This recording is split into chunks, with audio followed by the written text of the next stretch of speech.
Gari talks. Today, I overheard someone saying, like, I can't believe they're just doing this because they just really don't like black people. And I'm like, that seems like a very small way to think of this whole thing that's going on. Because it's not racism, I think, has constantly been conflated with like a feeling, because I think when I first learned about racism, and like by definition, it's like the feeling of superiority over another person, or over another race, and like a lot of people are like, well, I don't feel like I'm better than a black person, or I don't think anybody's like better than anybody. I have black friends, and this and that, and this and that, and like racism is not a feeling. Like there's overt acts of racism, right? There's like calling people the nigger, right? I'm not gonna say the N word, calling people that word, and then there's also like lynchings, right? KKK. What other things are like overt? Like really things like that are in your face, blatant. To me, all of it is in your face. But if you don't learn to see microaggressions or covert ways of racism, like police being called, like you be like someone calling the police on you when you didn't do anything, that's covert racism. Because why did you call the police then? If there's no reason for you to be afraid aside from like, because I'm looking suspicious, what does suspicious mean? That whole thing is covert racism. Because what does a dangerous person look like? Where does a dangerous neighborhood, right? My family, people around me are always like, don't go over there.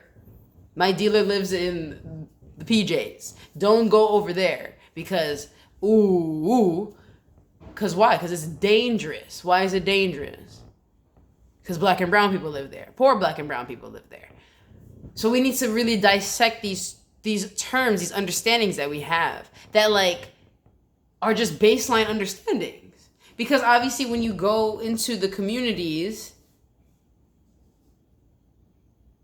there are higher rates of violence there.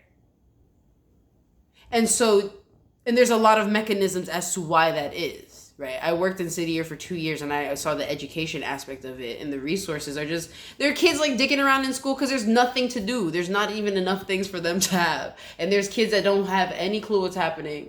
And there's also kids who know what's happening and want to learn, and they don't have a lot of resources. So the school's all crazy, right? And then like down in Florida, access to guns is crazy. And like music, there's all kinds of like sociology, anthropology, they've been talking about this forever. You can look up all kinds of ethnographies about the black community, about people living in poverty, and why that's a whole cycle of oppression.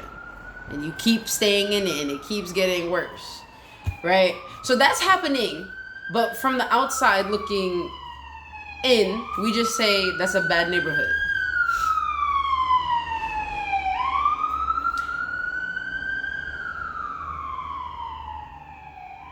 And that is covert racism. And that is how racism is embedded in the psyche, in our psyche. Even black people have to unlearn that too. My family that tells me not to go to places is black. For coming from a Haitian background, when they always were like, don't do that like a black American, right? Keeping this division. Because it's not just white and black. And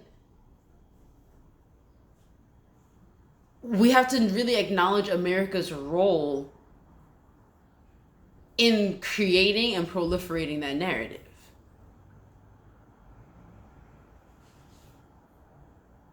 I was talking to someone recently about how people love to bring up like Africa having slaves or like back in the day, or like Native Americans having like prisoners of war and stuff. Like when people went to war back in the day, from what I understand, there were prisoners of war because if you lost the war, you lost the war. So now you are going to be working for us for free because you lost the war. And you're lucky that we didn't kill you type energy. But there was no significance put to it besides the fact that you lost the war. And from what and people did buy and trade people like that, from what I understand. And that's messed up, right? We shouldn't buy and trade anybody, period. And also it's different. The reason American chattel slavery is different is because they put so much more social significance to everything.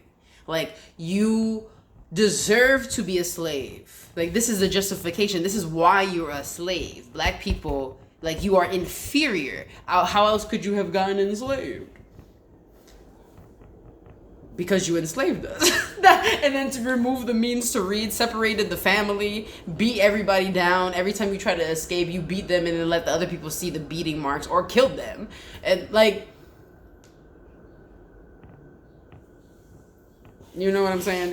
And I think it's funny when I hear folks, white and black, being like, that was like 400 years ago, man. We need to get over that. We need to heal from that. I would love for us to get past that and move through that. And also, in order to do that, we need to acknowledge the thing. Not be like, yeah, slavery happened, let's keep moving. No, we need to sit down and actually talk about what the hell that was energetically. Our ancestors are intermingled. I'm not going to get into this whole, like, we are each other thing, but, like, we're literally, when you get down to the atoms of it, made of the same stuff. Meaning we have access to the same histories. We share the same history. We're sitting right here. As long as, if you're in America, at least, and if you're in other places, it's still relevant. But I'm talking to Americans. If you're living in America, we have the same story right now. Whether or not you were born here or you came to visit, and now this is your home. Like, if you didn't know, now it's time to wake up to where you've been living. This is what it is over here. This is what it has been. And they've been lying to you, talking about land of the free, home of the brave. And people have been trying to tell you that that's not what it was. And now we need to talk about it. This is not what that's not what it's been. And, like, really sit with that. The construction of the black figure as, like, a horrible, scary thing was a construction. I saw Birth of a Nation, a silent movie, like one of the first silent movies. That shit was aired, like, in the White House, bro. Just to let you know how deep the racism goes. It was like a KKK promo video. And it was about, well, they showed like a black man raping this woman, and then they, like, threw him off a cliff. It was just crazy. All these crazy acts of racism happening everywhere. But that was around the time they were formulating this narrative of the black man monster who's raping these women. Could it be, maybe, that some of them were having sex with black men and enjoying it, but because of the social conditions of having sex with somebody who's inferior to you, maybe you have shame around that. So maybe when you get caught, instead of saying, yeah, I did that, maybe you say he raped me.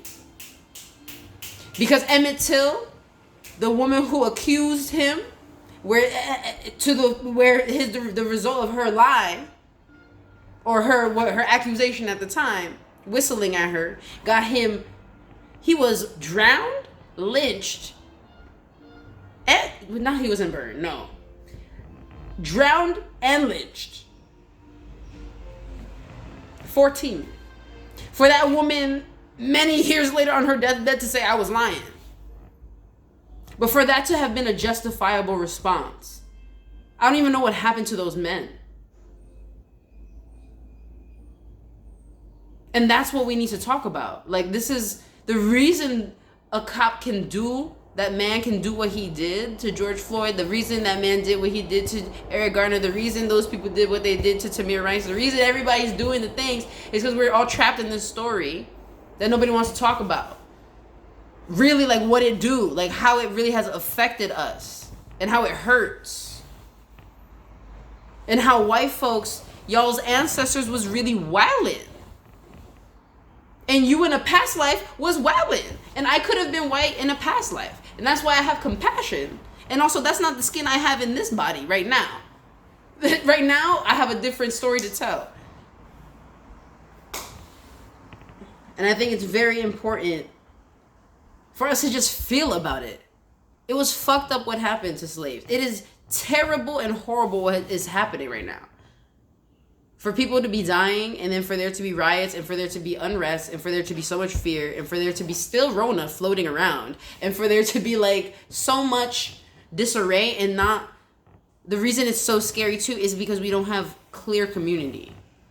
And what I've been grateful for is seeing so much community and feeling so much community. People coming to reach out and having conversations and us holding space for each other, and just continue with more of that. And also, please, we need to get educated. And I'm very, very, very, very grateful for the people who are compiling resources. And that just, I paused for a second. I was like, I should probably also do that. So I'm going to go do that. And stay, you gotta wake up, everybody. We gotta start like, it's not right. This is not right. And instead of being like, it's not right, why? How did we get here? We didn't just wake up and be here. It's all the reason. Just like success is like little steps, and then you become like, it's not one day you wake up and you're successful. Just like your gains and when you're doing yoga, when you're doing anything, it's little small actions every day that create a big change. It's also little small shitty things and overlooking and avoidances, and I'm not gonna talk about that. And that makes me uncomfortable.